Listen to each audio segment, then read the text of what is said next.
케인즈의 일반 모형은 이런 거죠.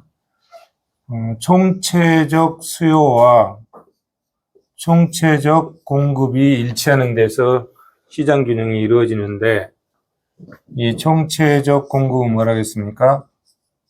마이너 FKR. 자본은 일정하고 노동만 가지고 분석을 한다고 그랬잖아요. 그리고 총체적 수요는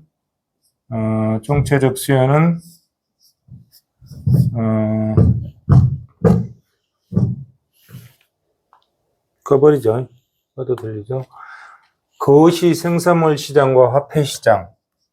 거시 생산물 시장과 화폐 시장을 분석하는 거죠. 화폐 시장. 단순 모형에서는 화폐 시장을 하지 않았잖아요. 근데 일반 모형에서는 화폐 시장까지 넣어서 분석한다, 이런 얘기죠. 그리고 단순 모형에서는 투자는 주어진 것으로, 외생적인 것으로 봤잖아요. 투자와 정부 지출은, 정부 지출까지 하고 보기는 그렇고, 투자는 외생적인 거로 봤단 말이에요. 투자가.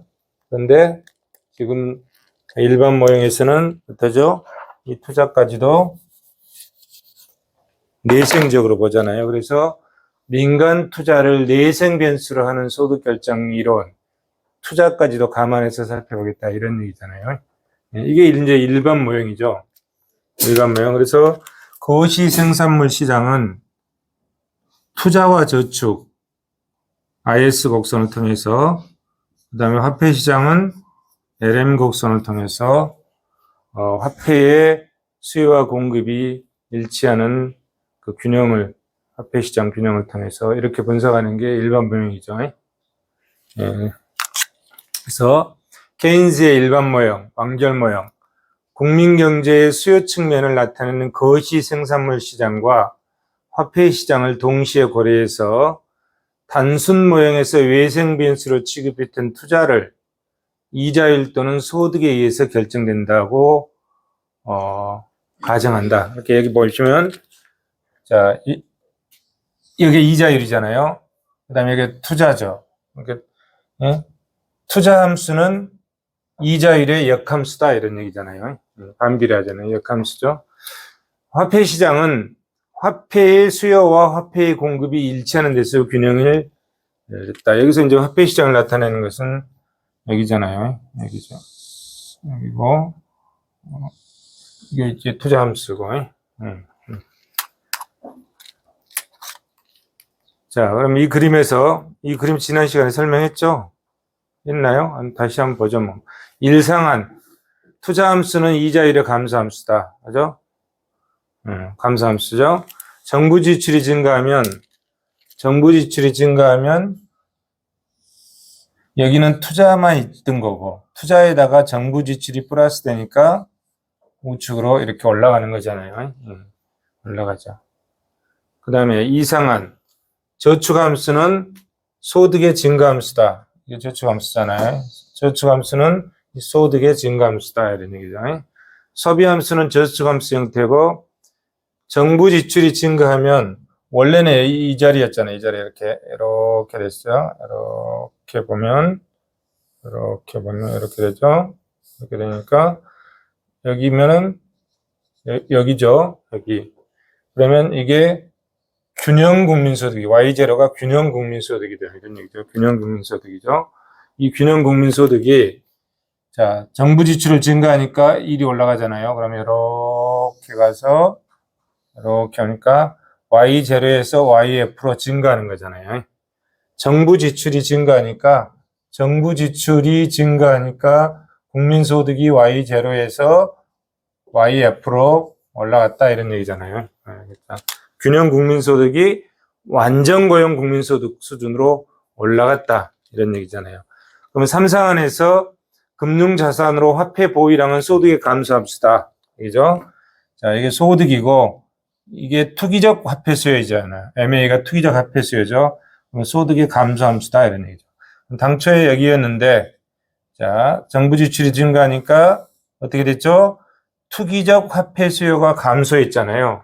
투기적 화폐 수요가 감소하면서 어떻게 되죠? 투기적 화폐 수요가 감소하면서 투기적 화폐 수요가 감소하면서 이자율이 올랐죠. 자, 투기적 화폐 수요 MA가 감소하면서 이자율이 상승하게 되는 거죠. 상승하게 됐죠. 3상환에서 금융자산으로 화폐 보유량은 소득의 감소함 쓰고 소득이 증가하면 Y0에서 Y프로 소득이 증가하면 거래적 예비적 화폐 수요가 증가하고 투기적 화폐 수요가 감소했다. 그죠? 여기서 이게 MA잖아요. 투기적 화폐 수요가 여기에서 이쪽으로 왔으니까 감소했잖아요. 투기적 화폐 수요가 감소했다. 이런 얘기죠. 그러면 4상환에서 LL은 이자율의 감소함수다. 이게 LL이 이거잖아요. 이거죠. 이것이 이자율의 감소함수고 화폐 보유량이 투기적 화폐 수요가 이렇게 줄어드니까 이자율이 올랐다 이런 얘기죠. 여기서 이자율이 오르잖아요. 이자율이 이 점에서 이 점으로 가니까 이자율이 올랐다 이런 얘기죠. 이렇게 1상환, 2상환, 3상환, 4상환에서 이런 현상이 생기는데 이걸 뭐라고 그랬습니까? 고갈 효과라고 그랬나요? 머스크레이브는 이거를 고갈 효과라 했다 이런 얘기죠.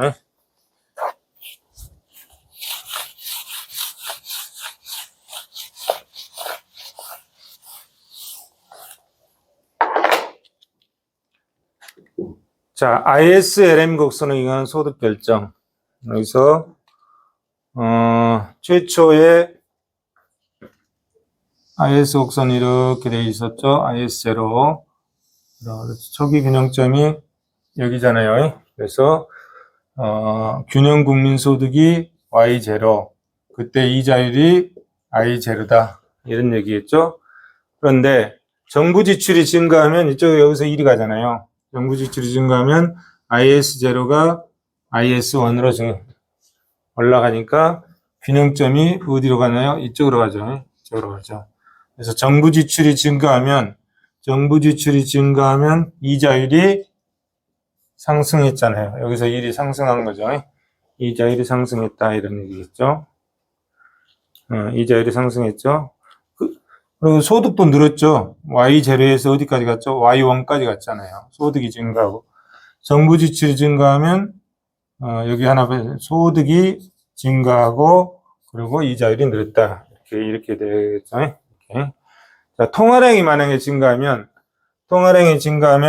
LM 곡선이 우측으로 이동했잖아요.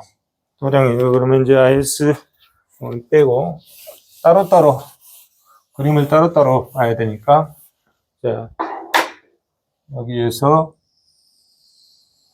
이렇게 돼 있던 게 여기 균형인데 통화량이 증가하면 이쪽으로 갔다 이런 얘기죠. 이렇게 LM 곡선이 LM1으로 갔다 이리 갔잖아요.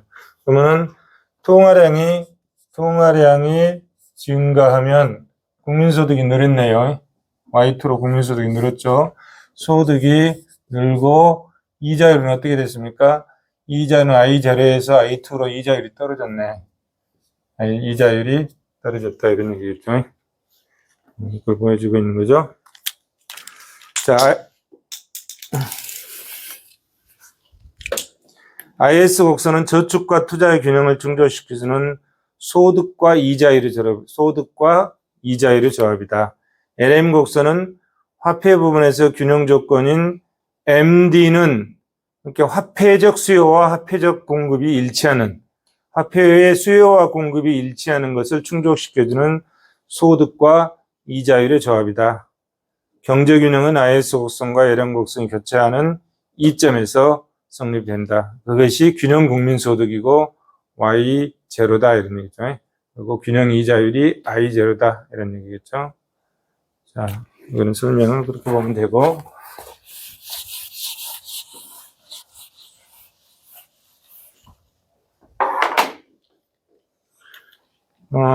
이거는 뭐죠? 이제 수출입까지 수출과 수입까지가 개방경제라는 얘기잖아요. 개방경제다 이런 얘기죠.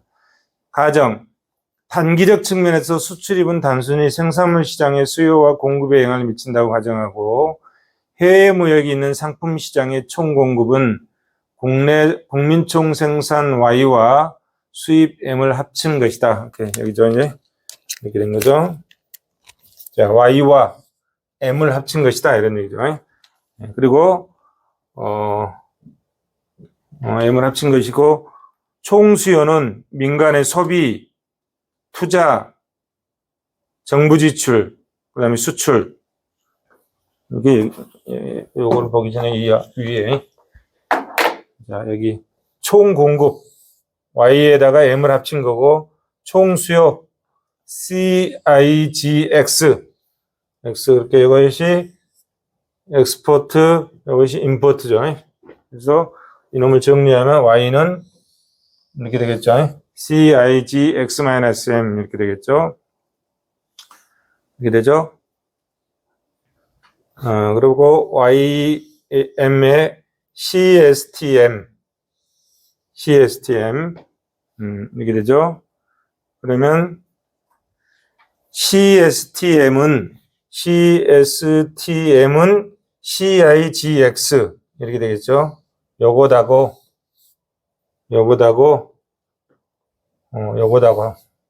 되죠.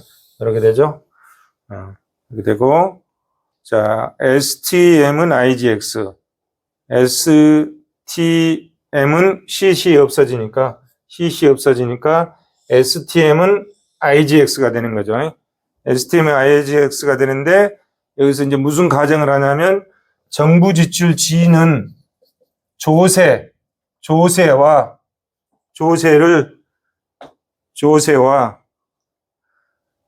T라고 하죠. 조세를 T하고 같다고 가정하잖아요. 균형 재정이니까 정부 지출과 정부 수입이 같은 균형 재정을 가정했다 이런 얘기요. 그러면은 이 T와 G가 같다 이런 얘기, 똑같다 이런 얘기. 같으니까 없애요 그러면 되잖아요. 양쪽에. 같으니까 없앴다 이런 얘기. 그래서 남은 게 SM과 IX만 남았다 이런 얘기요. SM과 IX만 남았다 이런 얘기잖아요. 그래서 수출입이 없는 경우 균형 국민소득이 여기잖아요. 자, 수출입이 없는 경우 균형 국민소득이 자, I하고 그 다음에 S 이렇게 되는 거죠. S 그래서 여기다 이거예요. Y 제로죠. 수출입이 없는 경우 균형 국민소득 Y 제로다 이거. 수출입이 없어. 뭐 M과 X가 없잖아요. 그러면 이 투자에다가 투자의 수출을 더하면 이렇게 되잖아요. 그래서 IX 수출이 들어간 거죠. 그 다음에 이제 수입이 들어갔잖아요. 공급에 수입이 들어갔죠. S에다가 M을 플러스하니까 이렇게 되죠. 그래서 SM은 이렇게 돼. 수출입이 있는 경우는 이 점이 되잖아요. 이 점이 뭐야? Y2가 되는 거죠. Y2가 됐다 이런 얘기죠. 그래서 Y2가 됐다 이런 얘기예요. Y2가 된 거죠. 만약에 수입이 0이고 수출만 없다. 수출만 X다.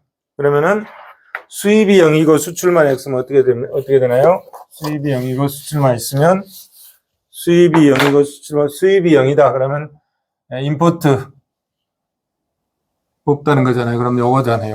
요거고 이렇게 되는 거죠. 이렇게 되는 거죠.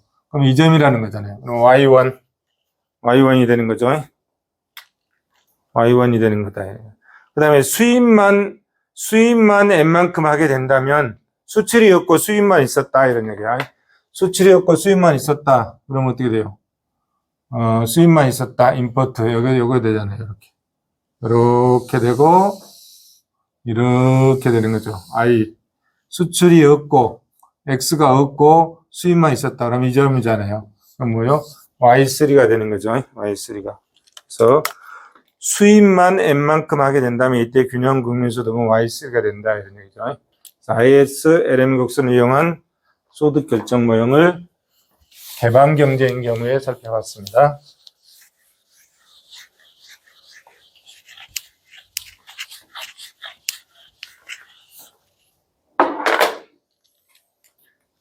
자, 그 다음에 정부 지출 승수, 이전 지출 승수, 조세 승수, 화폐 승수. 단순 모형에서도 우리가 승수 살펴봤죠. 일반 모형에서도 역시 마찬가지로. 조세 승수, 감세니까 여기서 1이 가면 IS 곡선이 IS 다시로 가면 이렇게 가죠. 이렇게 가면 정부 지출은 증가하고 조세는 감소하는 경우잖아요. 이 경우에 해당되는 거죠. 이 경우에 해당되죠. 그러면 LM 곡선이 원래 이렇게 있는데 IS 곡선이 여기에서 1이 갔다 그러면 이 점에서 이 점으로 가잖아요. 그죠? 그러면 소득이 Y 여기에서 이쪽으로 이렇게 옮겨가는 거죠. 소득이 옮겨가죠. 그리고 이자율이 늘었네. 이 점이잖아요. 그러면 감세. 자, 정부 지출이 증가하든지 조세가 감소하면 IS 곡선이 이렇게 간다 이런 얘기예요. 그래서 이게 감세 승수잖아요. 감세 승수. 조세를 이만큼 감소하면 뭐다? 국민소득이 이만큼 늘었다 이런 얘기예요. 이게 승수잖아요. 저게 승수죠. 그래서 감세. 소비 수요의 변화, 균형 국민소득주의 변화, 구축 효과를 야기했다는 것은 이거죠. 구축 효과를 야기했다는 것은 감세를 하게 되면 원래 이 점에서 1이 가야 되는데 구축 효과 때문에 다시 와서 여기에 균형이 이뤘다 이런 얘기잖아요. 거시 생산물 시장과 화폐 시장을 동시에 고려한 조세 승수는 거시 생산물 시장만을 대상으로 한 경우에 비해서 작아진다. 단순 모형에 비해서 더 작아진다 이런 얘기겠죠. 정부 지출과 조세의 조정에 따라 철회되는 균형 국민소득이 변동하면 최초의 균형점 2점에서 2-점으로 옮겨간다. 그런 얘기고. 화폐 승수는 이제 통화량으로 인해서 발생되는 국민소득의 증가분이죠. 그래서 화폐 승수는 이렇게 되겠죠. IS 곡선이 원래 이렇게 있는데 LM 곡선이 이렇게 있잖아요. LM 곡선이 있는데 통화량이 증가하면 이렇게 간다. LM 곡선 1이 간다 이런 얘기죠. 그러면 어떻게 되죠? 이렇게 되죠. 이렇게 되죠. 그러면 1이 여기에 균형점이 여기에 생기는 거죠. 여기 생기는 거죠. 통화량을 증가하니까 국민소득이 증가했잖아요. 국민소득이 증가했다 이런 얘기. 국민소득이 증가하고 이자율은 떨어졌다 이런 얘기죠. 그런 얘기죠. 그러면 통화량이 증가하면은 국민소득이 얼마나 증가하느냐 이런 얘기죠. 이게 이제 승수잖아요. 승수. 화폐 승수 또는 통화 승수. 한 단위의 통화량 변화에 따라서 나타나는 균형 국민소득 수준의 변동의 정도. 고정되어 있다고 가정되어 있던 통화량이 증가하면 LM 곡선이 우측으로 이동한다 이런 얘기죠. 그럼 균형 이자율이 떨어졌죠. 균형 이자율이 떨어지고 균형 국민소득은 올랐죠. 여기서까지 오르게 되잖아요. 오른다 이런 얘기죠. 이게 통화승수다 이런 얘기죠. 통화승수. 통화량을 증가시키면 국민소득이 몇 배 증가할 것이냐. 이게 통화승수다 이런 얘기죠. 통화승수 또는 화폐승수. 자, 이번에는 각 학파의 경제 안정 정책에 대해서 한번 살펴보겠습니다. 경제 안정 정책 학파들이 고전학파, 아담 스미스의 고전학파에서 쭉 이어온 게 신고전학파, 통화주의, 그 다음에 새고전학파, 이 이후에 뭐가 있는데 이게 아직 책에 정리가 안 돼 있어요.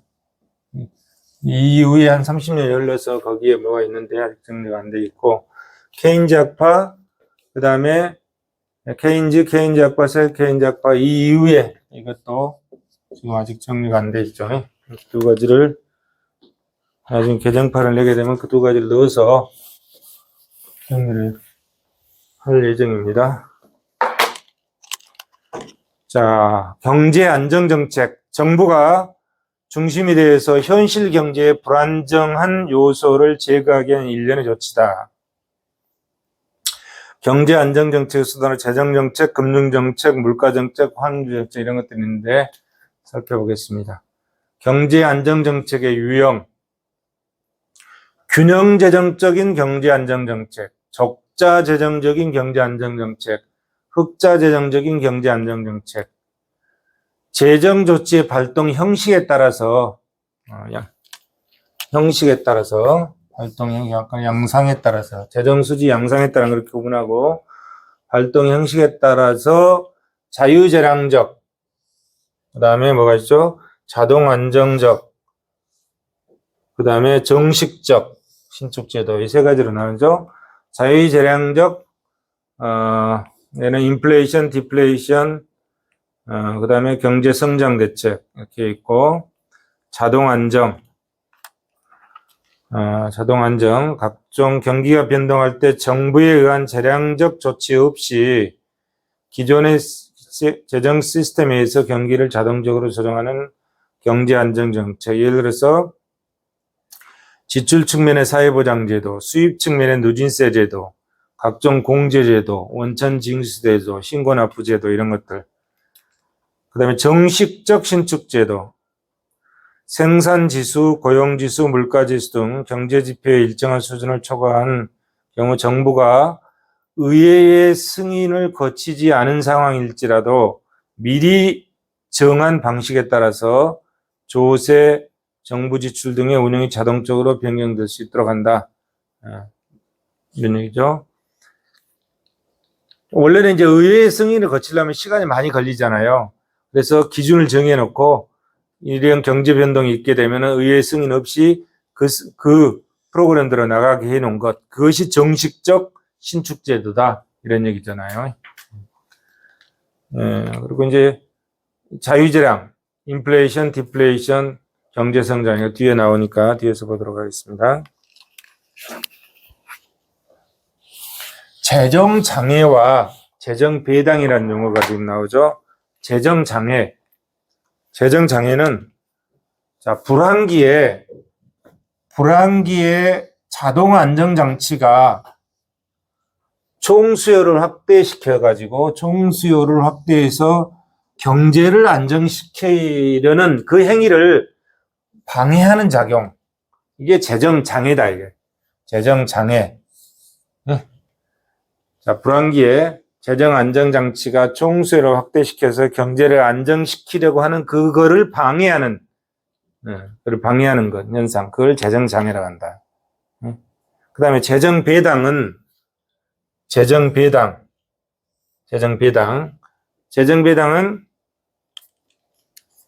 재정장애를 해결하기 위해서는 세율이나 재정 지출의 확대, 사회복지적인 지출의 증대를 통해서 자, 흑자 재정은 이렇게 되겠죠. 정부 지출보다 조세가 더 많이 걷어든다. 흑자 재정을 균형 재정으로 지출과 수입을 같은 것으로 전환시켜주는 일련의 조치. 배당해 주는 거잖아요. 흑자 재정. 정부 지출보다 세금을 더 많이 걷어가지고 걷잖아요. 그러면 흑자 재정이 되는 거죠. 흑자 재정을 균형 재정으로 맞췄다. 이런 얘기. 흑자 재정을 균형 재정으로 똔똔시켰다 이런 얘기잖아요. 그러면 그게 뭐죠? 그거를 배당으로 본다. 재정 배당으로 본다. 재정 배당. 재정 장애, 재정 배당. 용어 구분하시겠죠? 재정 장애. 경제 안정을 방해하는 시도. 재정 장애. 자, 그 재정 장애를 해결하기 위해서 이런 재정 정책을 시행했을 때 흑자 재정을 균형 재정으로 전환시켜주는 조치, 재정 배당이다 이런 얘기죠. 재정 장애와 재정 배당. 자, 각 학파의 경제 정책을 간략하게 살펴보겠습니다. 고전학파는 가격이 신축적으로 작용해서 시장에서 자동으로 균형이 이루어진다고 말했죠. 그리고 뭐죠? 세이에서 만들어 놓으면은 공급이 스스로 수요를 창출한다고 보는 거죠. 그게 세이 법칙이잖아요. 세이 법칙과 가격의 완전한 신축성을 전제로 하고 있다. 그래서 고전학파는 항상 실질 국민소득이 고용 국민소득과 일치한다. 국민소득이 일치한다. 완전 고용 국민소득이 균형 국민소득이 완전 고용 국민소득과 일치한다 이런 얘기죠. 일치하고 있는 거죠. 노동시장에서 형성된 균형 노동량이 단기 총생산함수와 결합해서 결정되고 전적으로 공급 측면의 요인에 의해서 결정된다. 노동시장 공급 측면이죠. 그 다음에 거시 생산물 시장에서 투자와 저축은 실질 이자율 함수이기 때문에 실질 이자율의 신축적 작동에 의해서 거시 생산물 시장은 항상 균형이다. 고전적 이분성, 고전학파의 균형 국민소득은 항상 완전고용 수준에서 달성된다. 완전고용 수준에서. 완전고용은 뭐죠? 뭐의 완전고용을 위한? 노동의 완전고용이죠. 자본의 완전 이용, 노동의 완전고용. 여기는 노동의 완전고용을 얘기하는 거죠. 노동의 완전고용. 뒤에 가면 이제 경제가, 요거는 이제 안정되는 것을 설명하는 거고, 경제가 안정되면서 계속 성장을 해 나가야 되잖아요. 그걸 안정성장이라고 그러죠. 이거는 경제의 안정을 설명하는 거고, 이 경제 안정이잖아요. 경제 안정에서, 이렇게, Y는 FKL이잖아요. 자, FKL인데, 자본이 일정하다고 보고, 노동의 완전 고용을 달성하는 거예요. 균형국민소득이. 예? 이거는 안정이야. 시장의 안정을 얘기하는 거고, 이 자본을 풀어서 자본의 완전 이용, 자본의 완전 이용과 노동의 완전 고용을 동시에 분석하는 게 이제 안정성장이에요. 그건 안정성장. 그건 헤로드 도마가 이제 뒤에서 얘기하는 거거든요. 뒤에 가서 나올 겁니다. 그래서 여기는 이제 노동의 완전 이용을, 공급 측면은 이제 노동만 가지고 얘기하는 거예요. 노동만. 노동의 완전 이용이죠. 그래서 고전학파의 균형 국민소득은 항상 완전 고용 수준에서 달성된다.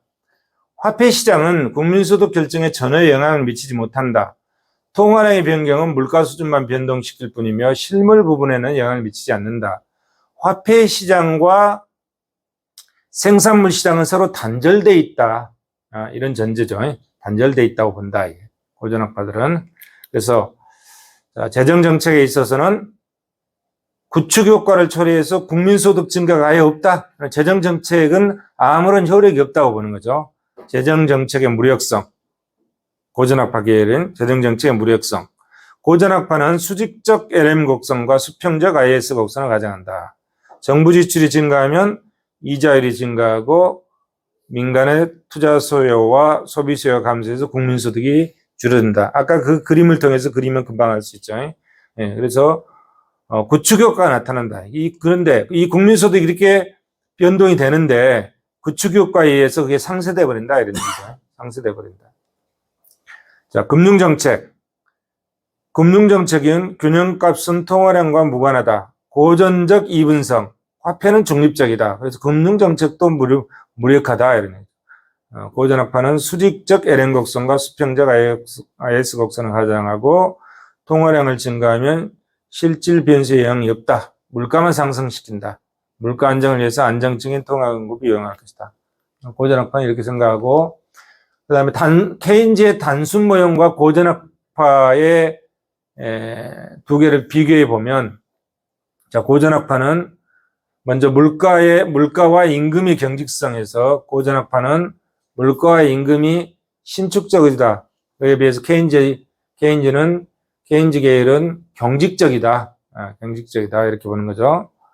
그 다음에 고전학파는 노동시장과 거시 생산물 시장에서 균형은 완전고용 또는 완전고용 국민소득을 이룬다. 그리고 완벽한 가격의 신축성으로 거시적 불안정이 없다. 이런 얘기죠. 이게 균형 국민소득과 완전고용 국민소득이 일치한다. 이런 얘기죠. 그래서 재정정책이나 금융정책이 필요 없다. 이런 얘기예요. 케인즈는 거시 생산물 시장과 노동시장이 항상 완전 균형을 보장하지 못한다. 그래서 완전 고용 국민소득과 균형 국민소득이 일치하지 않은 경우가 많다. 이런 얘기. 그래서 인플레가 되든지 디플레가 된다. 이런 얘기죠. 임금의 하방 경직성과 유효수요가 부족하다. 노동시장이 만성적인 비자발적 실업이 발생한다. 단순 모형에서는 고정물가, 고정임금을 가정하고 균형 국민소득과 완전고용 국민소득이 일치하지 않는 것으로 본다.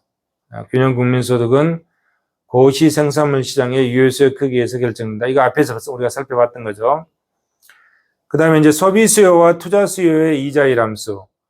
고전학파는 소비 수요와 투자 수요 모두 이자율 함수로 보고, 케인즈는 소비 수요는 소득의 함수다.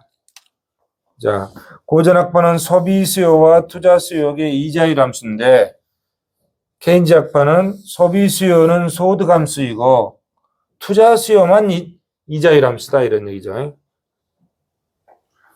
투자 수요는 크기가 고정된 독립투자와 소득에 의해서 결정되는 유발투자로 분류했다. 자, 소비 수요는 소득 함수고 투자 수요는 독립투자와 유발투자로 구분했다, 이런 얘기죠.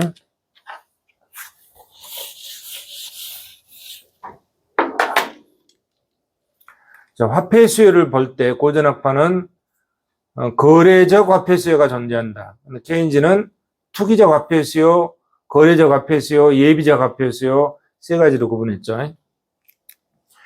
케인즈 단순 모형과 비교했을 때 금융정책은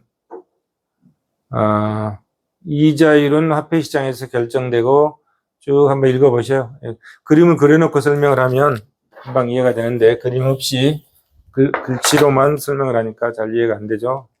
그림 그리면서 한번 여러분들이 해보세요. 신축성 여부와 수요의 이자율 함수.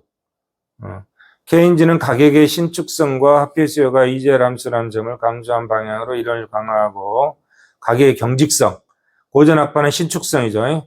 가격이 조정해서 균형을 잡아준다는 거고, 케인즈는 그 가격이 그렇지 못하다는 거잖아요. 투자 수요가 이자율 함수라는 점을 부각시킨다. 투자 수요가 이자율 함수. 근데 케인즈는 화폐 수요가 이자율 함수다. 화폐 수요가 이자율 함수고, 고전학파는 투자 수요가 이자율 함수다. 자, 시대적 변경, 경제환경의 변경. 1960년대까지 물가가 안정됐다. 케인즈 이론이 현실적으로 매우 유효하게 설명됐죠. 60년대. 근데 70년대 오면서 이제 뭐가 된 거죠? 석유파동, 변동환율제, 스태그플레이션 이런 것들이 나타났다. 그래서 70년대 들어가지고는 케인즈 이론이 이제 안 맞게 되잖아요. 잘 안 맞죠. 케인즈 이론이 안 맞게 되니까 이제 고전학파계에 이른 통화주의자들이, 프리드먼으로 대표되는 통화주의자들이 다시 이제 시장을 다른 각도에서 이제 바라보잖아요. 그래서 통화주의자들은 자유 경쟁 원리에 대한 확고한 신념, 자본주의 경제는 외적 요인에 의해서 충격을 받더라도 자체의 자연적 조정력에 의해서 스스로 균형을 찾는다. 정부의 시장 개입은 불필요하거나 최소화를 주장했다. 물가 및 명목 임금의 신축성은 인정하지만 완전한 신축성은 부인했다. 고전학파는 완전한 신축성인데 통화주의는 신축성을 인정하지만 완전한 신축성은 부인했다. 케인즈 학파의 경우도 통화주의와 같이 물가와 명목 임금의 신축성을 인정하지만 상대적으로 통화주의보다 덜 신축적이라는 입장이었다. 1970년대. 그래 이제 1980년대로 넘어오면서 70년대 되니까 이제 케인즈 이론이 잘 안 맞잖아요. 80년대 넘어오면서 이제 뭐가 나타나죠?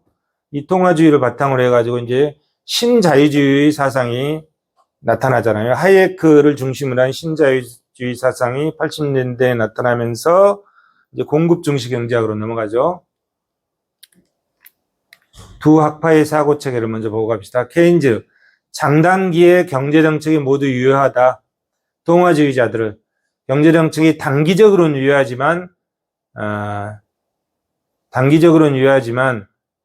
재량적인 경제정책이 시차 및 경제상에 대한 정확한 인식 부족, 불안정을 초래할 염려가 있고 통화 준칙주의를 강조했다는 거죠. 통화주의자들은. 그 다음에 케인즈 학파와 통화주의의 기본적 체계. 통화주의는 통화 공급은 외생 변수다. 화폐 수요는 이자율에 탄력적이고 화폐 수요는 이자율에 비탄력적이고 투자는 이자율에 탄력적이다. 통화주의로 대표되는 프리드만, 브루너, 멜저. 그래서 이들은 IS 곡선이 완만하고 LN 곡선이 가파르다. 금융 정책이 상대적으로 더 유효하다. 이렇게 보고, 케인즈 학파들은 반대죠. 통화 공급은 여러 주체 형태에 따라서 영향을 받으면 내생적이다. 그 다음에 통화 수요는 이자율에 탄력적이다. 통화주의자들하고 반대잖아요. 그 다음에 투자는 이자율에 비탄력적이다. 대표되는 게 사무엘슨, 토빈, 솔로우, 모딜리아니 이런 사람들이고, IS 곡선이 가파르고 LN 곡선이 완만하고 상대적으로 재정 정책이 더 유효하다. 이렇게 해서 통화주의자와 케인즈 학파들이 전혀 다른 각도에서 생각을 하죠. 그러면서 이것들이 서로 보완하면서 경제 이론을 발전시켜 나가죠. 경제정책 수단의 유용성에 대한 견해, 통화주의. 자, 통화량 변화에 단기적으로 실질 생산에 영향을 미친다. 단기 필리스 곡선, 통화주의. 장기적으로는 그 필리스 곡선이 수직이 된다. 이런 얘기고. 케인즈 학파는 정부 지출의 확대를 통해서 실질 생산이 증대될 수 있기 때문에 장단기에 관계없이 불황은 재정적으로 극복할 수 있다고 봤었다. 자, 통화주의자들은 화폐 유통 속도가 안정적이다. 이게 뭔 말이냐면 MV는 T잖아요. 그래서 이건가요? 유통 속도가 이 V 값을 얘기하는 거죠. 화폐 유통 속도가 안정적이다. 통화량이 금융정책의 지표로 더 적합하다. 통화량의 변화를 수반하지 않는 재정정책은 구축 효과를 야기한다. 구축 효과가 크다고 본 거죠. 통화주의자들은. 국민소득 결정에 거의 영향을 미치지 못한다. 그죠? 케인즈 학파는 반대로 금융정책의 지표로 이자율이 더 적합하다. 자, 통화주의자들은 통화량을 가지고 하잖아요. 통화량. 근데 케인즈주의자들은 이자율이 더 적합하다. 금융정책의 지표로. 금융정책보다는 재정정책이 더 유효하다고 봤다. 기대소득과 구축효과에 대한 견해. 자, 통화주의자들은 감세 조치를 하면 일시적인 가처분 소득이 올라간다. 그래서 현실적으로 소비 증가. 그런데 그것이 현실적으로 소비를 증가할 것이냐, 거기에 의구심이 있다. 이런 얘기. 감세 조치하면 가처분 소득이 오르잖아요. 예를 들어서 500만 원 받는데 500만 원에 세금을 100만 원 냈는데 세금을 만약 안 냈다. 그러면 뭐 가처분 소득이 400에서 500으로 올라가는 거잖아요. 세금을 줄여주면 가처분 소득이 올라가잖아요. 근데 그 올라간 가처분 소득이 소비까지 이어질 것이냐, 그것은 좀 의문스럽다. 소비까지 이어지지 않을 가능성이 있다고 본 거죠. 그런 얘기잖아요. 현재의 소비 수준은 개인의 장래 기대 소득 및 일생에 의해서 결정된다. 현재 소비 수준이 현재 소득으로 결정된 게 아니라 개인의 장래 기대 소득 또는 일생 소득에 의해서 결정된다. 이렇게 본 거죠. 그에 비해서 케인즈 학파는 유효수요가 부족하면 불안정 고용의 상태고 정부 지출 증대와 세율 인하를 통해서, 이건 뭐죠? 재정 정책을 통해서 치유할 수 있다. 이런 얘기죠. 자, 감세 조치했을 때 가처분 소득이 오르잖아요. 그러면 유효수요가 증가할 것이라고 본 거죠.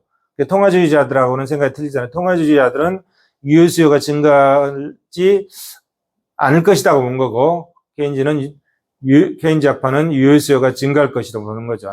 그래서 불안정 고용은 치유할 수 있다. 이렇게 봤다. 이런 거죠. 구축효과에 대한 견해도 케인즈주의자들은 구축효과가 크지 않을 것이다. 이렇게 보고, 자, 부분적 구축효과죠. 그러니까 통화주의자들은 구축효과가 매우 클 것이다. 이렇게 봤죠. 그래서 자산효과 앞에 설명했죠. 뒤에 보시면 이 그림에서 지난 시간에 자산효과 설명했잖아요. 케인즈주의자들은 자, IS 곡선이 IS1로 이렇게 오면은 이게 이제 뭐라고 그랬습니까? 이게 오면은 이 IS 제로에서 또 IS1 한 단계 더 뛴다고 그랬잖아요. 근데 호주머니에 채권이나 자산이 있는 것으로 생각해서 내가 부자로 된 거로 느껴서 소비를 증가시킨다 이런 얘기죠. 이걸 자산효과라고 그랬잖아요. 자산효과. 공채할 때 설명했었죠. 자산효과. 자, 1차적 공채 발행했을 때 쭉 균형 국민소득이 늘어놓고 여기서 자산효과 지난 시간에 봤죠. 자, 합리적 기대에 대한 견해.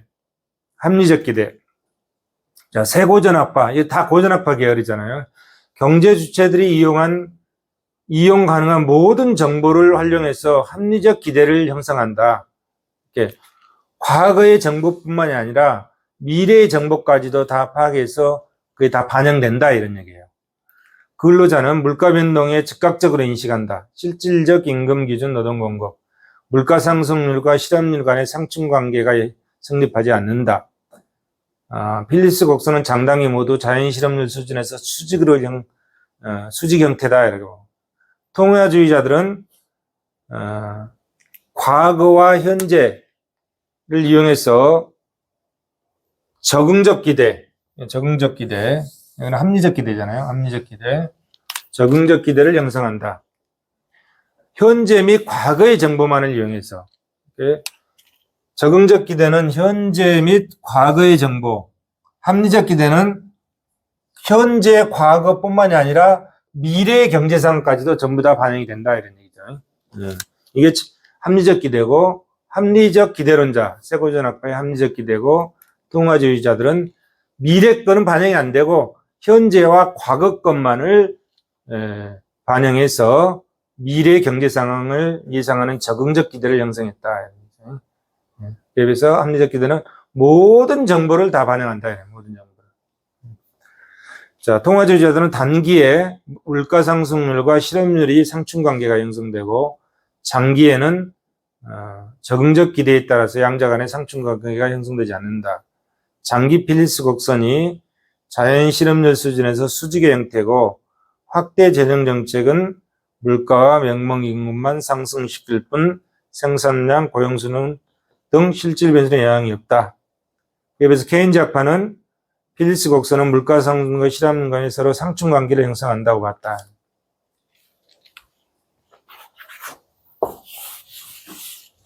합리적 기대론자들은 수직의 필립스 곡선, 장기에 있어서 정책 무력성 정리, 장단기 경제정책은 그 효과가 없다 이런 얘기. 민간 경제 주체들이 예상하지 못한 기습적 경제정책을 실시한 경우에는 정책적 효과를 기대해 볼 수가 있다.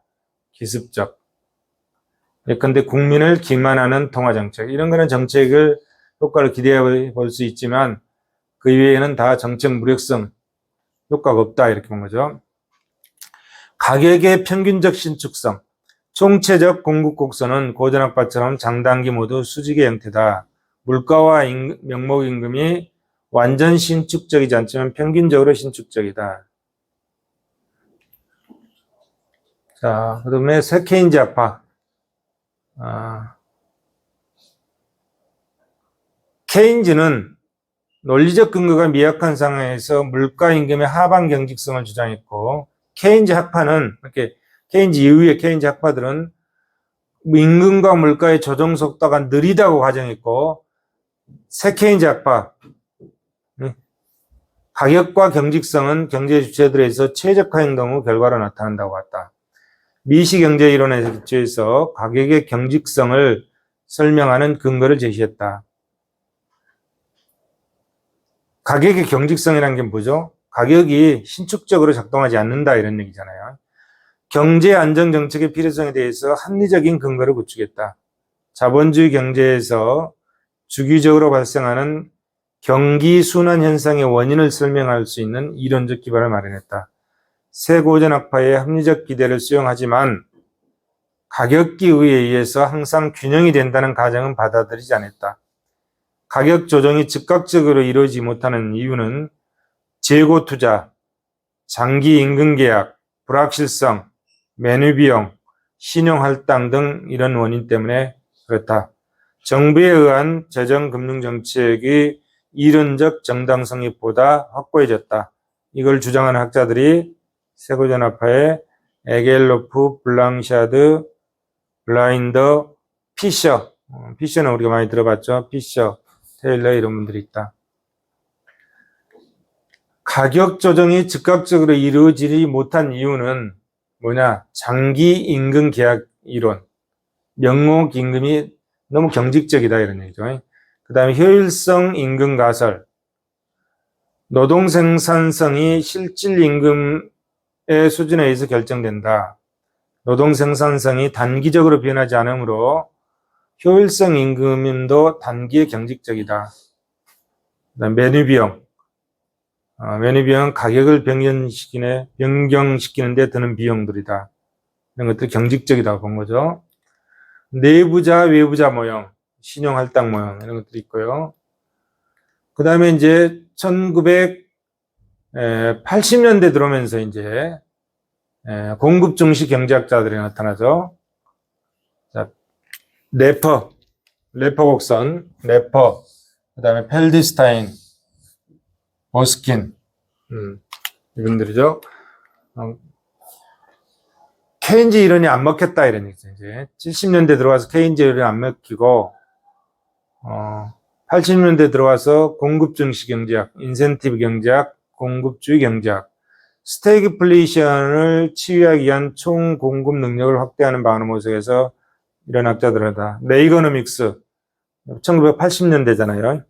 인플레이션을 억제하기 위해서 금융 긴축 정책, 인플레이션 억제, 금융 긴축 정책, 그 다음에 생산성 향상, 감세 정책, 그 다음에 재정 적자 해결, 작은 정부. 자, 이 세 가지가 공급 중시 경제학자의 테마였다 이런 얘기죠. 금융 긴축 정책, 인플레이션 억제하기 위한 거죠. 통화주의의 주장과 같이 총수요를 저항하는 것은 화폐의 공급이라는 사실에 기초하고 있다. 그 다음에 감세 정책을 통해서 생산성을 향상시킨다. 기초공제액의 인상에 의한 감세가 아니라 소득세, 법인세, 한계세율을 통한 감세. 지금의 이제 소득세율 체계가 이때 형성이 된 거죠. 그 당시 1980년대 이전에 미국의 소득세율은 몇 프로까지 있었냐면 80%까지 있어요. 80%까지. 그거를 이제 50%까지 안 넘게 있잖아요. 50% 이내로 다 이제 낮췄죠. 이 감세 정책을 했죠. 그다음에 법인세 한계세율도 대폭 인하했다. 요즘 이제 주로 몇 프로대죠? 20%대잖아요. 20%, 뭐 20 몇 프로, 20%대로 낮췄다. 그다음에 작은 정부론, 재정 적자를 해결한다. 정부 거대화에서 비롯되는 폐해, 정부의 실패에서 야기되는 큰 정부의 비능률을 비판하고 그 대책을 주장했다. 그래서 이 공급 중시 경제학이 신자유주의와 같이 30년을 이끌어간 거죠. 30년을 이끌어가서 80년대니까 80년대, 90년대, 2000년대 초반, 그 다음에 2010년대, 지금 2020년대잖아요. 2010년대부터 또 이게 안 맞기 시작한 거죠. 신자유주의가 안 맞는 거야. 그래서 2010년이 되기 전 2008년도에 뭐가 생긴 거죠? 서브프라임 모기 사태가 딱 생기면서 공급 중시 경제학이 이제 물러간 거죠. 물러가고, 그 다음에 이제 지금 요즘 뭐였죠? 요즘 뭐로 온 거죠? 현대통화 이론에서 MMT 이론으로 좀 넘어와 있는 거죠. 이렇게 양적 완화를 통해서 엄청나게 찍어냈잖아요, 지금. 화폐를 찍어내는데 그것이 성공할지 실패할지는 지켜봐야 될 것 같아요. 지켜봐야 될 것 같아요. 자, 공급 중시 경제학 어쨌든 한 30년을 지배를 했어요. 신자유주의와 함께 이것들이. 자, 굉장히 체계적이잖아요. 이론은 여기 세수고 여기가 세율이단 말이야. 그러면은 자, 세율을 자, 어느 정도까지는 세율을 높이면은 세수가 계속 증가하죠. 여기까지는 이렇게 여기는 뭐야? 이거는 최적 세율이야. 이게 아주 최적 세율이에요. 최적 세율이단 말이야. 여기까지는 근데 이거를 찾기가 쉽지가 않잖아요. 현실적으로. 근데 여기까지는 왜 세율을 계속 높이니까 세수도 증가했어. 근데 어느 단계를 넘어가니까 세율을 더 높이니까 오히려 세수가 더 적어져 본다 이런 얘기죠. 굉장히 논리적이잖아요. 논리적. 그래서 이 논리에 의해서 소득세율을 확 낮췄다 이게 법인세율도 확 낮추고 그래서 지금의 세율 체계가 이때 정리가 됐다 이런 얘기죠. 그 이전에는 엄청나게 세율이 높았어요. 영국 같은 경우는 미국은 레이건 대통령, 영국은 이때 누구겠죠? 대처였죠. 대처리즘이었죠. 대처리즘이 신자유주의 대처리즘이었죠. 미국은 레이거노믹스, 영국은 대처리즘 이렇게 되죠. 그래서 감세 정책, 생산성 향상을 위한 감세 정책. 아까 또 뭐라고 그랬습니까? 인플레이션 억제를 위한 금융 긴축 정책. 그다음에 재정 적자를 해결하기 위한 작은 정부 이런 것들을 추구했다 이런 얘기죠. 그러나 이것도 이제 이 이론도 또 안 맞기 시작한 거죠. 안 맞기 시작했다. 한 30년을 해갔다 이런 얘기죠. 넘어가서 현대 자본주의 경제의 과제. 자, 완전 고용, 물가 안정, 그 다음에 안정 성장이잖아요. 완전 고용, 물가 안정, 안정 성장. 이제 하나가 더 나왔죠. 안정 성장. 여기 안정 성장. 적정한 경제 성장이 지속적으로 성장이 이루어져야 된다 이런 얘기죠. 지속적으로 성장이 있어야 된다 이런 얘기죠.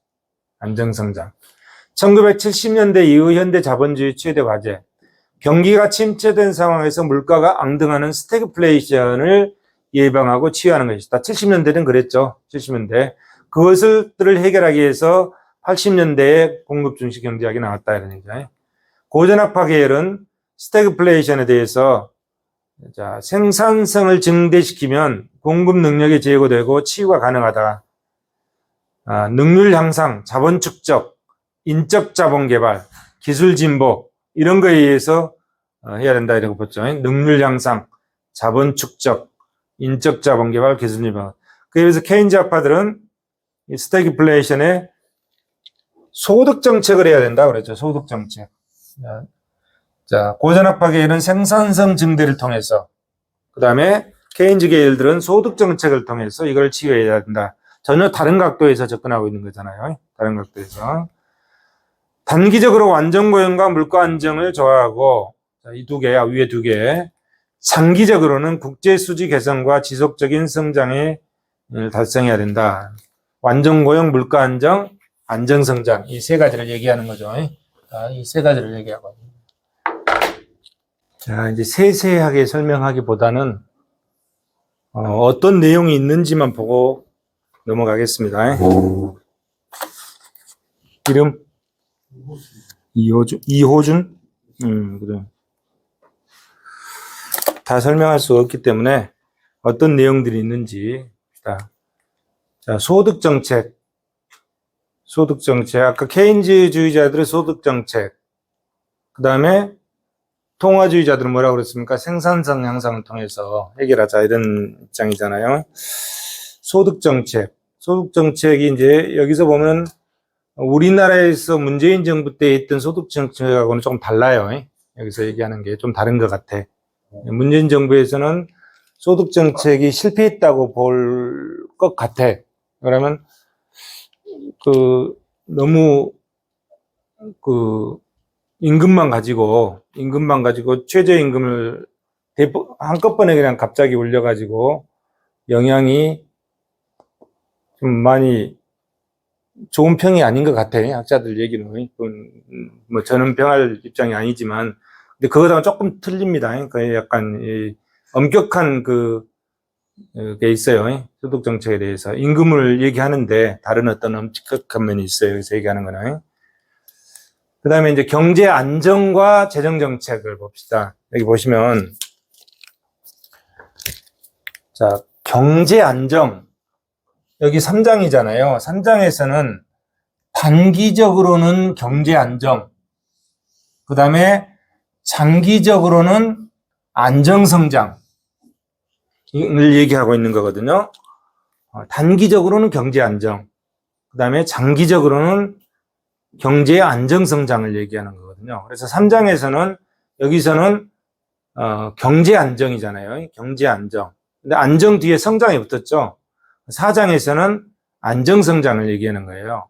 장기적으로. 그래서 단기적인 경제 안정을 3장에서 보니까 거기 보면 1절의 경제 안정이 뭔지, 재정의 자동 안정장치, 자유재량적 안정정책, 인플레이션과 재정정책, 그 다음에 대내 균형과 혼합정책 이렇게 되어 있거든요. 그래서 한번 보겠습니다.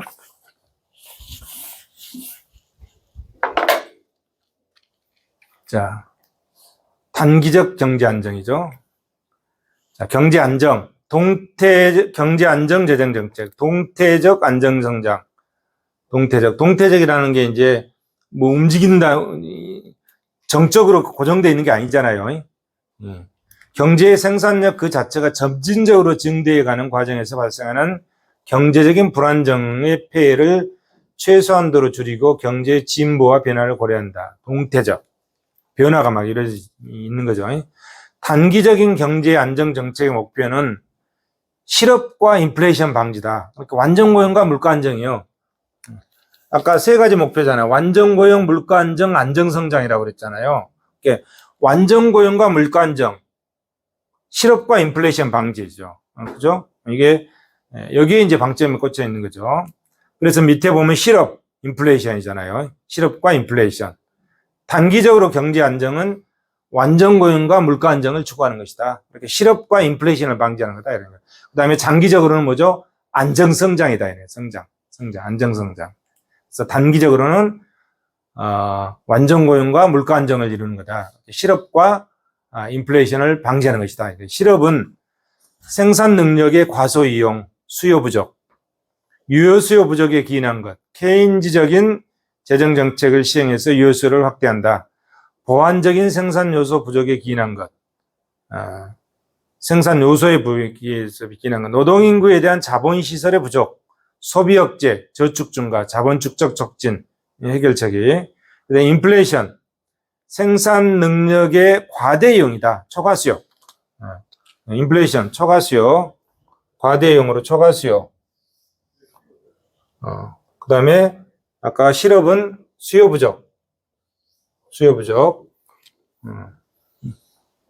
그래서 이거를 이제 하나씩 쭉 설명해 나가고 있습니다. 쭉 설명해 나가고 있죠. 재정의 자동 안정장치 있죠. 내용은 생략하고 넘어갈게요. 그 다음에 정책 결정의 선택과 시기가 중요하다. 이런 얘기죠. 선택과 시기가 중요하다. 자동 안정장치 쭉 살펴보시고요. 자동 안정장치의 효과, 현대 재정의 안정화 기능에 대한 평가까지 했었죠. 그 다음에 이제 자유재량적 안정정책, 자유재량적 안정정책. 의회와 행정부가 특별한 입법 조치를 강구해서 조세 및 지출을 추가적으로 변경하는 행위다. 의회 외에 특별한 입법 조치가 필요한 것들이죠. 자유재량적 안정정책. 의회의 특별한 입법 조치가 필요한 게 이거고, 그러면 의회의 입법을 하려면 시간이 많이 걸리잖아요. 근데 경제 현상 금방 빨리 치워야 되고, 그래서 만들어 놓은 건 뭐라 그랬죠? 정식적 제도라고 했잖아요.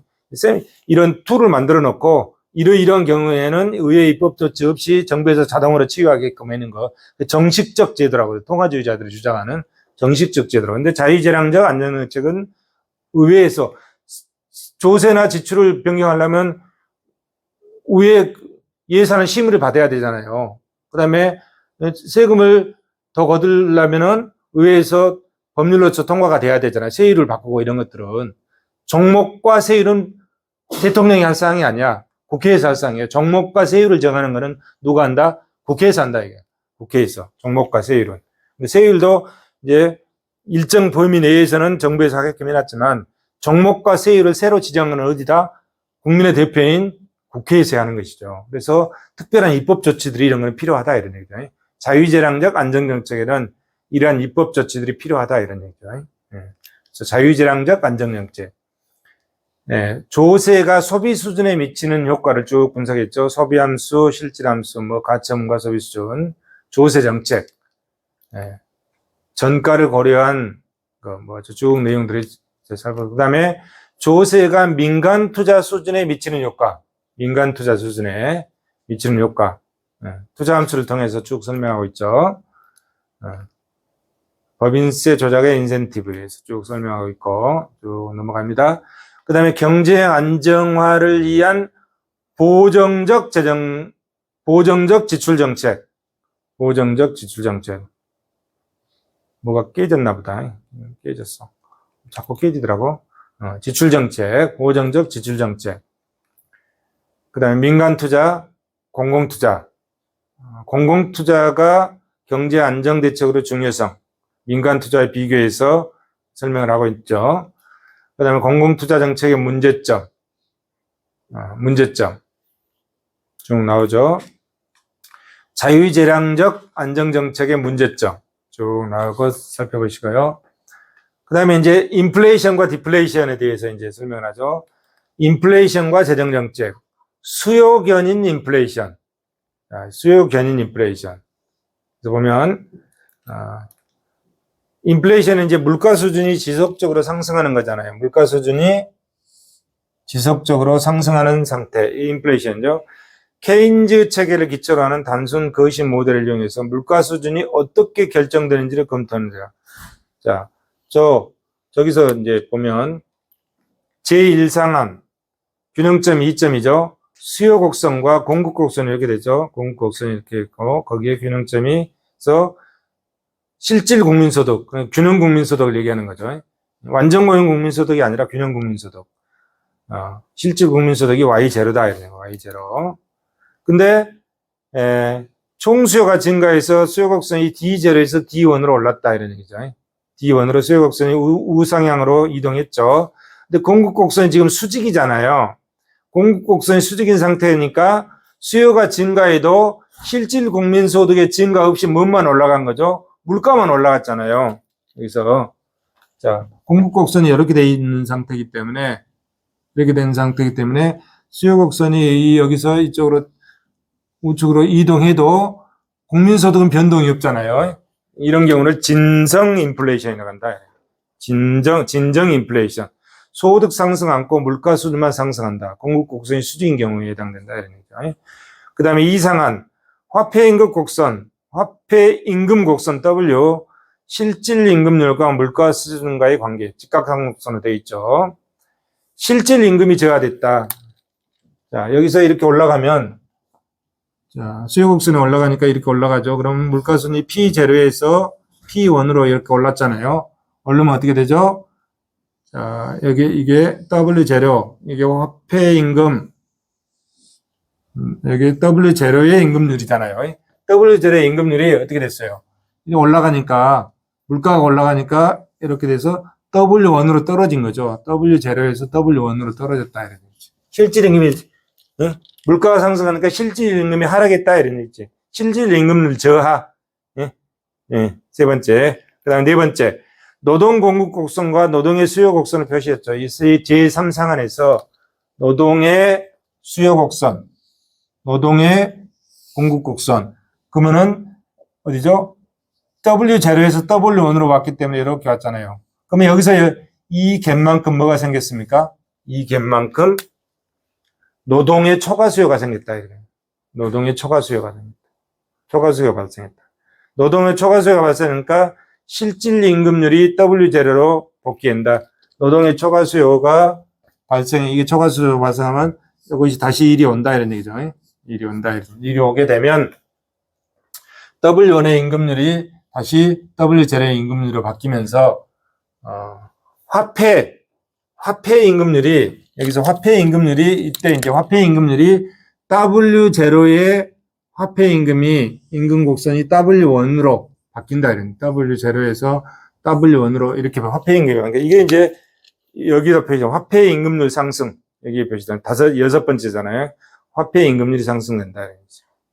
실질 임금이 W0로 복귀하면, 화폐 임금이 이렇게 W0의 화폐 곡선이 W1으로 바뀐다. 이런 얘기죠. 그러면 어떻게 되죠? 그 다음에 어떻게 되죠? 거시 생산함수 고용량이 증가하니까 실질 국민소득이 증가한다. 근데 증감률은 체감한다. 이렇게 이렇게 분석하는 게 수요로 인한 인플레이션, 수요 견인 인플레이션이다. 수요 견인 인플레이션. 설명하고 있는 거죠.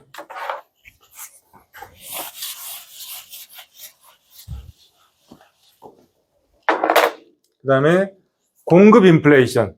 공급 인플레이션은 이제 두 가지 관점에서 보면 임금 인상 인플레이션하고 임금 인상 인플레이션. 그 다음에 관리 가격 인플레이션.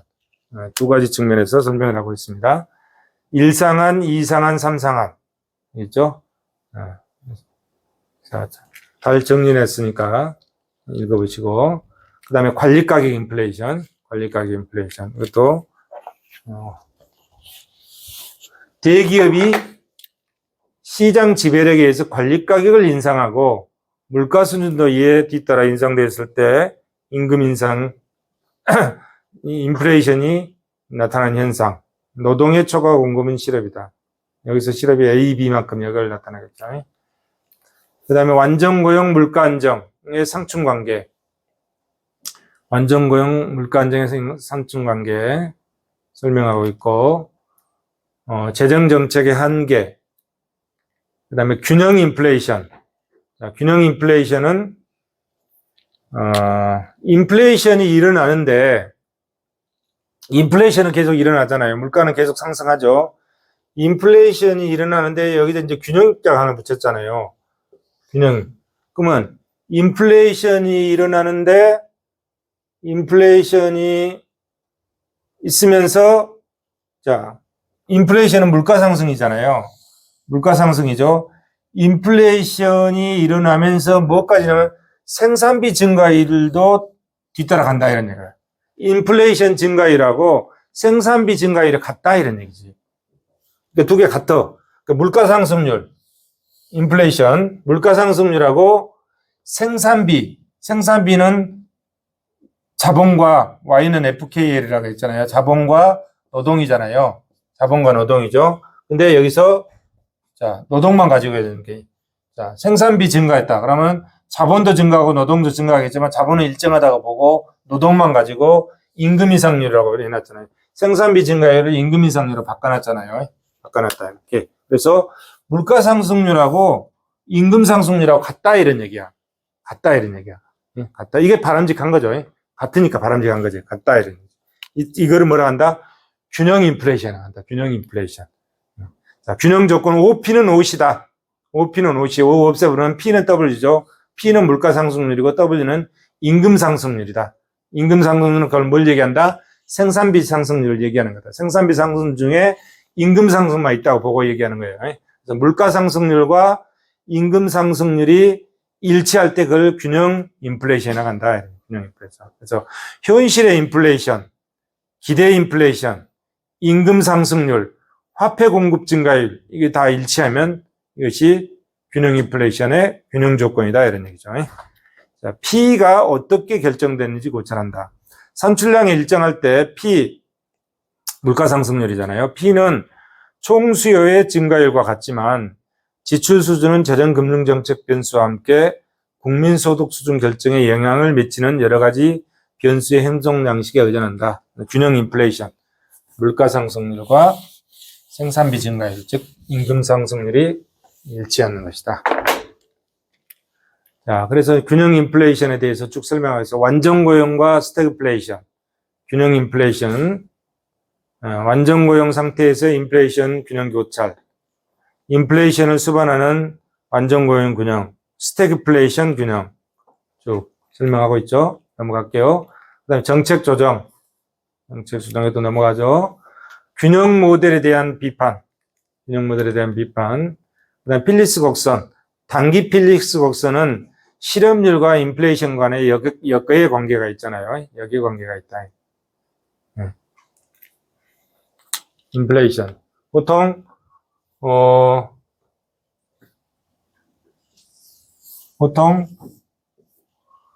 몇 프로로 보는 거죠? 몇 프로로? 여기를, 한 3% 보죠. 자연 실업률 상태가 한 3% 보니까 3%. 그 다음 물가는 2 내지 3%죠. 2 내지 3%에서 억제하잖아요. 보통 이렇게 잡는 것 같아요. 미국의 연준에서 한 2%? 인플레이션 한 2% 내외로 잡고 목표치를 실업률은 한 3%? 자연 실업률 상태인 3% 상태로 잡는 거죠. 이렇게 그래서 완전 고용과 물가 안정을 그렇게 관리하고 있는 것 같아요. 거의 뭐 각 나라도 다른 나라들도 비슷하지 않을까요? 목표치는 자 필립스 곡선 어쨌든 자 이 단기 필립스 곡선은 우하향한다 이런 얘기. 역해 관계가 있잖아요. 역해 관계가 있다.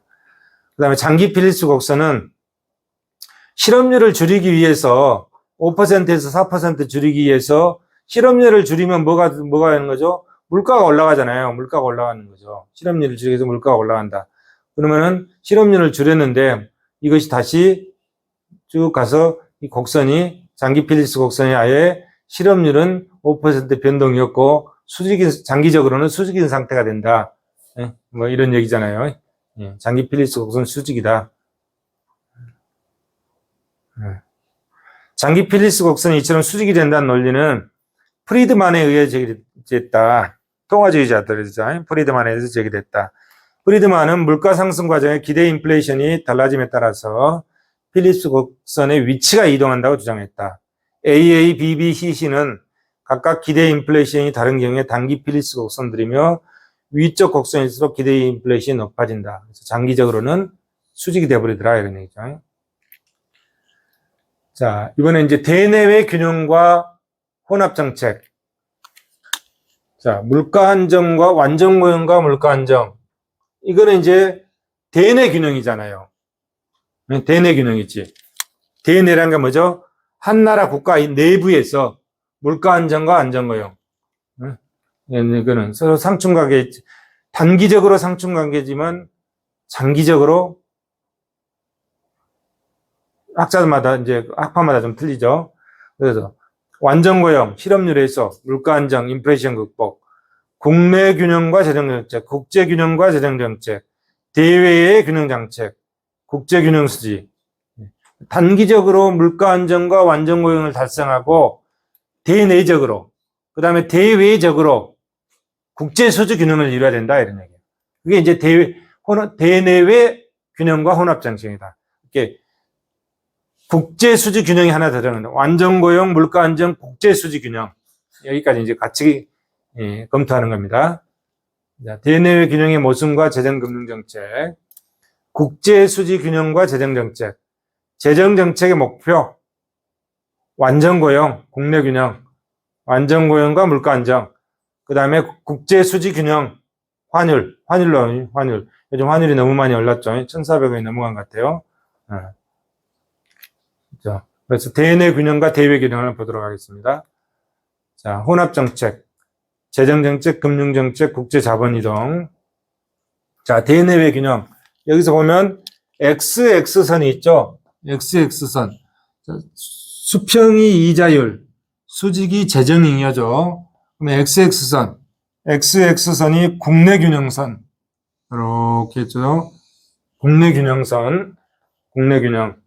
이 국내 균형선 XX선인데, 국내 균형이니까,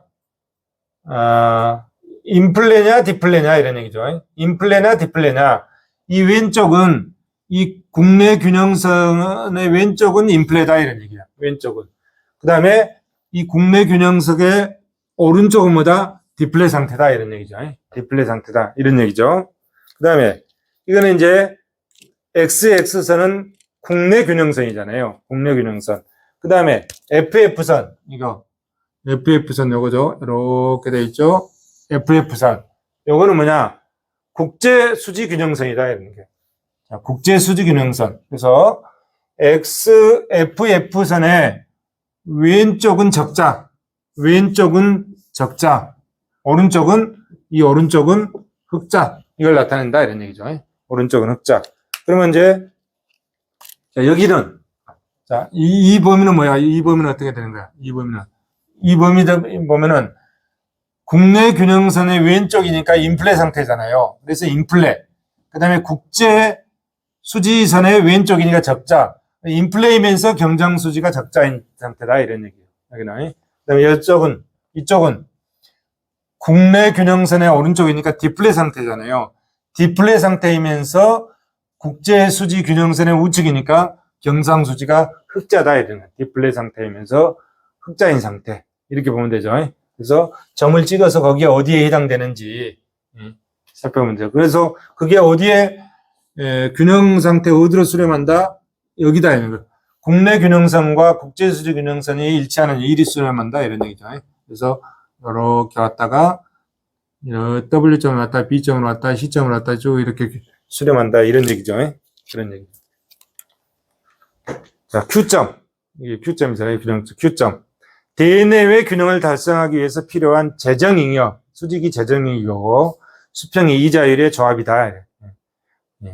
Q점. W점은 국내 균형이 달성. W점은 국내 균형은 달성하고 있잖아요. XX선에 있으니까 국내 균형은 달성했는데 국제 수지는 불균형하죠. 이 점에서는. 그죠? 이 점에서는 W점은 국내 균형선 위에 있기 때문에 국내 균형은 달성했어. 근데 국제 수지는 뭐죠?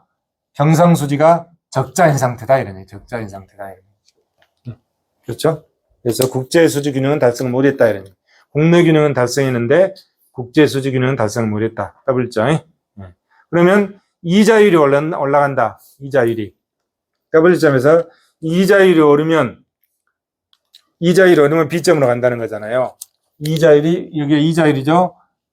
여기니까 이자율이 오르면 B점으로 간다. 이런 얘기죠. B점으로. 이자율이 오르면 B점으로 가고, B점으로 간다.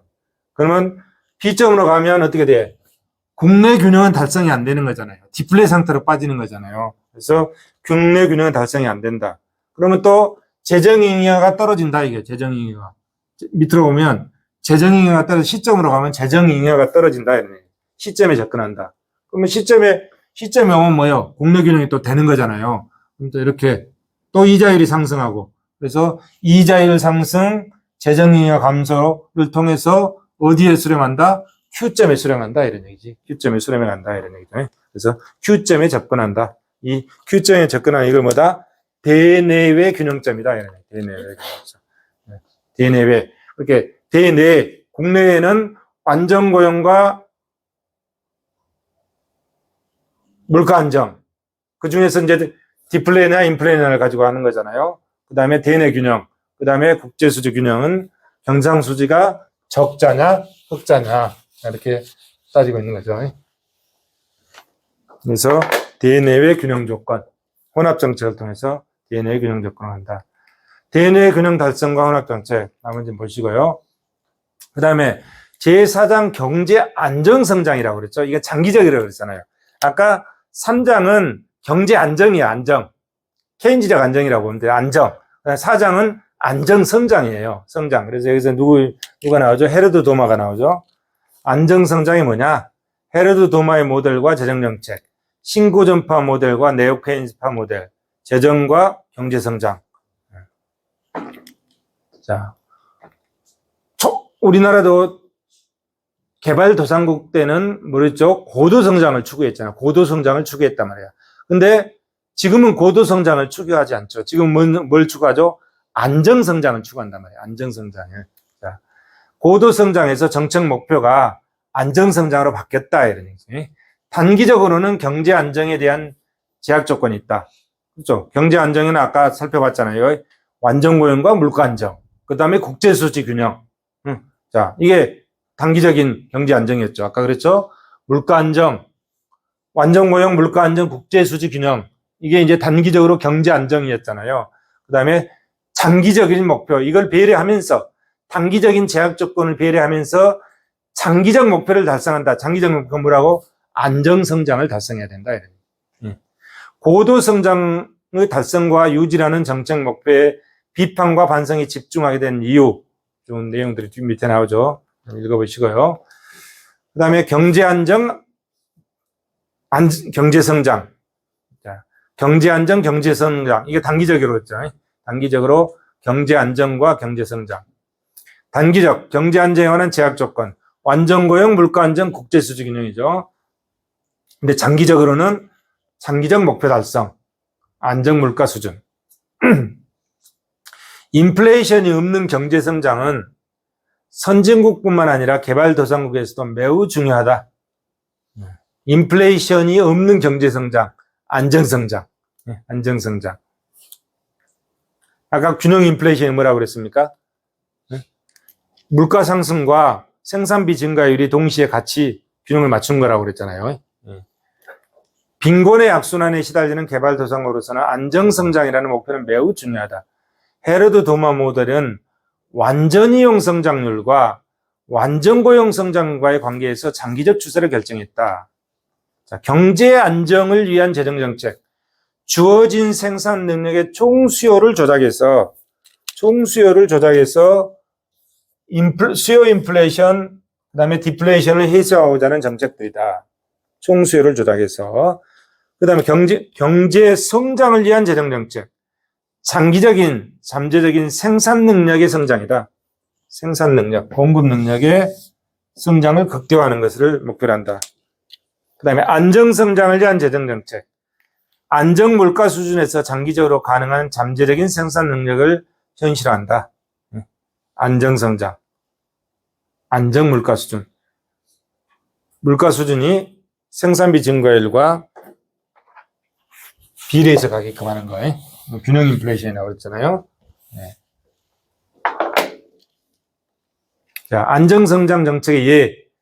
자, 금융 측면, 금융 완화, 이자율을 내림으로써 금융 완화, 재정 측면, 세율을 높임으로써 흑자 예산 실현, 그래서 복지 향상, 복지 효과를 실현한다, 뭐 이런 얘기겠죠.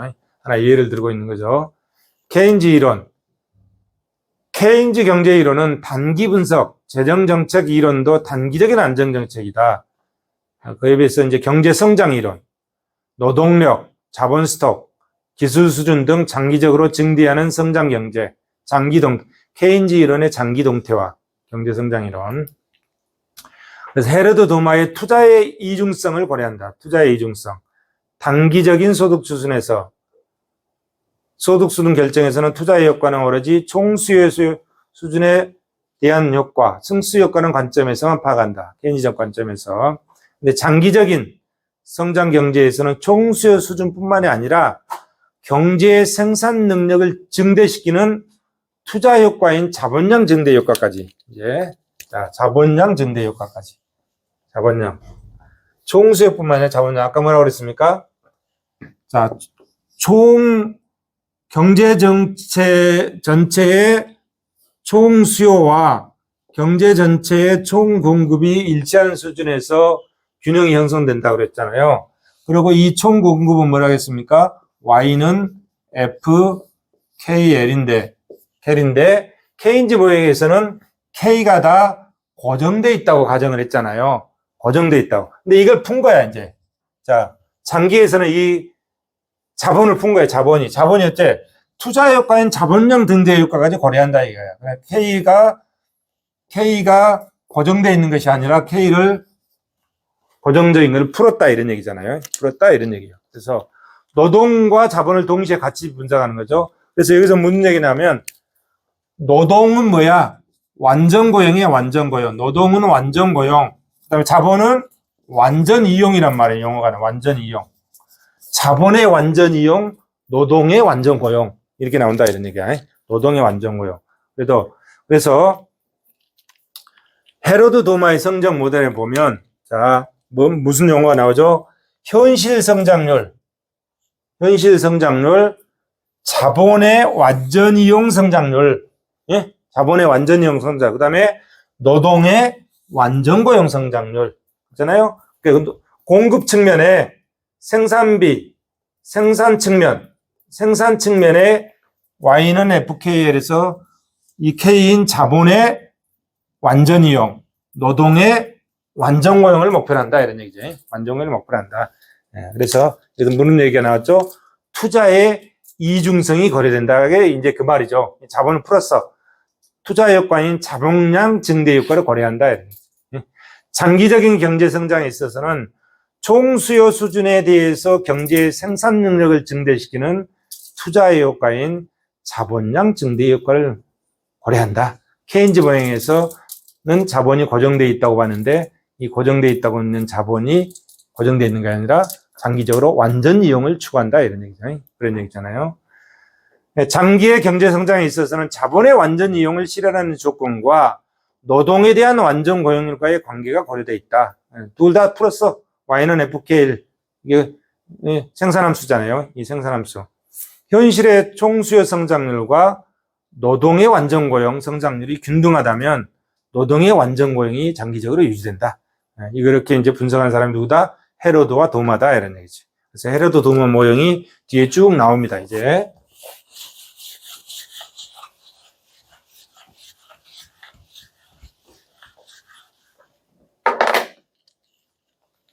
자, 헤로드형 모형, 헤로드형 모형, 그 다음에 도마형 모형 쭉 나오죠.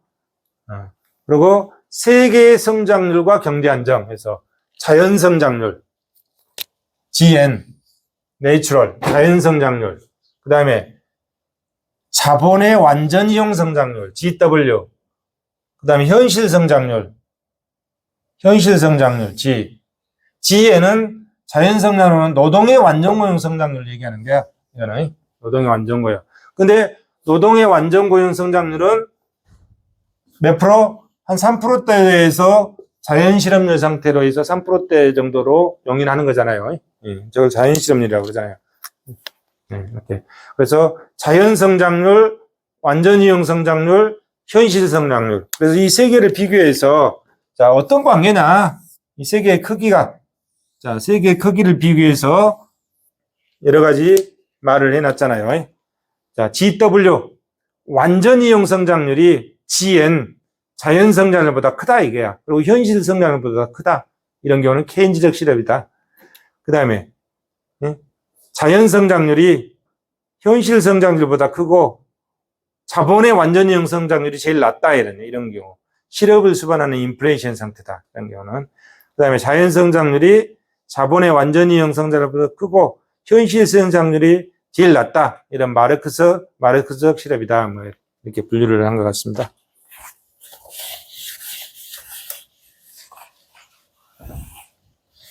자, 쭉 뭐가 있는가 한번 보고 넘어갑니다. 헤로드형 성장률과 재정 수지의 관계, 장기 정체, 장기 인플레이션 불황. 그 다음에 이제 신고전파 모델과 네오 케인즈파 모델, 케인즈 이론, 단기적 거시 분석이다. 헤로드 도마, 장기적 동태 분석이다. 장기적 동태 분석. 완전형 성장률의 과정이 불안정한 신고전파 성장이론, 연속적 생산함수형 성장이론이다. 각각의 성장률을 상호 조정하고 안정적 균형 성장 과정의 성립을 논증하는 것이다. 신고전파 모형. 황금시대의 고형. 황금시대의 균형. 그래서, 자, 이거 이제 다 같을 때, 자, 헤로드의 완전이용 성장률, 이 완전고용 성장률에 수렴했을 때, 이걸 황금시대의 균형이라 한다. 최초로 증명한 경제학자는 수압, 솔로우, 여러 유형의 신고전파 성장률을 정렬했다. 신고전파 모델에서 생산함수는 1차 동차 함수로 규모에 대한 보수 일정, Y는 FKLA로 가정했다. A가 뭐죠? 중립적 기술 진보네요. A 하나 더 들어갔네. Y는 FKA, 기술 진보. 기술 진보 때문에 계속 성장해 가잖아요. 소득 성장률은